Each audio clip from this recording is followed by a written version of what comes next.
BJP नेता ने पत्नी और 3 बच्चों को मारी थी गोली। चंडीगढ़ में इलाज के दौरान पत्नी नेहा ने दम तोड़ा है। ये बड़ी खबर आपको बता रहे, अपडेट बता रहे हैं, जहां चंडीगढ़ में इलाज के दौरान बीजेपी नेता की पत्नी ने दम तोड़ दिया है। ये बड़ी खबर आपको बता रहे, बीजेपी नेता ने पत्नी और 3 बच्चों को गोली मारी थी, जिसका अब अपडेट सामने आया है।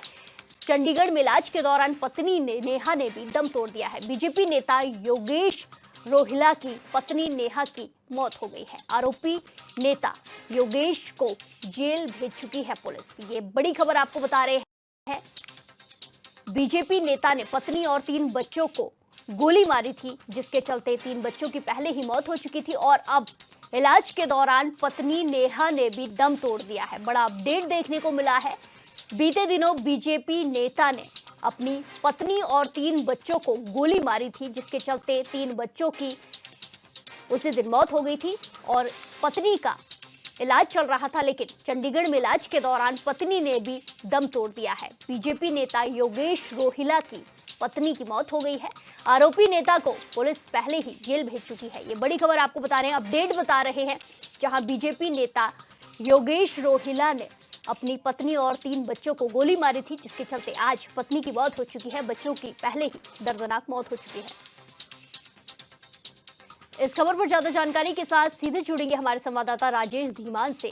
राजेश, जिस तरह की खबरें सामने आई हैं कि आज बीजेपी नेता की पत्नी का भी निधन हो गया है, इलाज के दौरान उन्होंने दम तोड़ दिया है, क्या कुछ जानकारी सामने आ रही है और अभी जो बीजेपी नेता है उन पर क्या कुछ कार्रवाई होती हुई नजर आ रही है?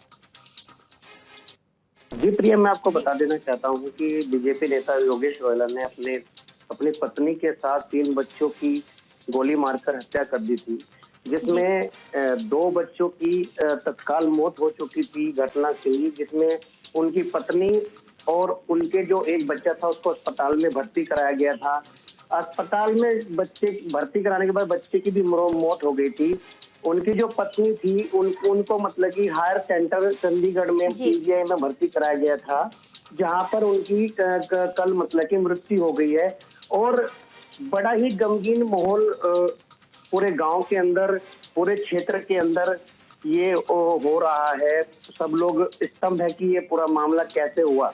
योगेश रोहिला को जेल भेज दिया गया है। संगीन धाराओं में मतलब कि योगेश रोहिला को जेल भेज दिया गया। जी प्रिया।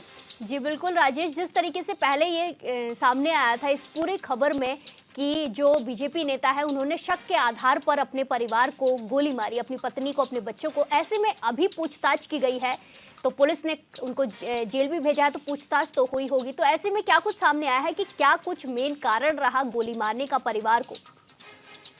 जी, मैं प्रिया आपको बता देना चाहता हूं कि योगेश रोहिला ने पुलिस को पूछताछ में बताया कि मेरी पत्नी का चाल चलन ठीक नहीं था, जिस कारण मतलब कि काफी मैं परेशान था।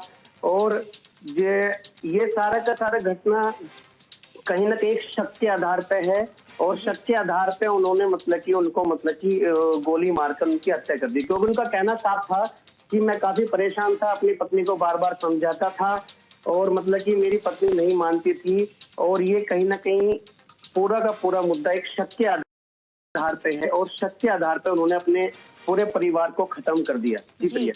धन्यवाद राजेश, हमारे साथ जानकारी साझा करने के लिए।